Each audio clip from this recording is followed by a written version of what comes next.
গোলের রেমা এগিয়ে আছে। চিরান 1-2 স্ট্যাটাসে পিছিয়ে রয়েছে, অর্থাৎ একটি গোলে তারা পিছিয়ে রয়েছে। এই মুহূর্তে তৃতীয় শট নিতে যাচ্ছে রেমা দলের প্লেয়ার এবং রক্ষণভাগে রয়েছে গোলে রয়েছে চিরান দলের সুরক্ষক গোলরক্ষক। দেখা যাক গোল।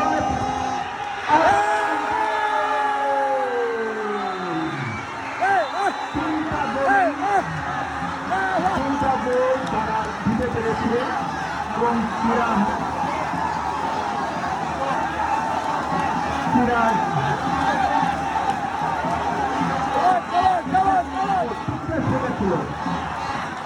তিনটা শোট আউটে আমি বলতে করেছিলাম, তিনটা শোট আউটের মধ্যে খেলা নির্ধারণ হয়েছে, যার কারণে রেমা দল চ্যাম্পিয়ন হলো।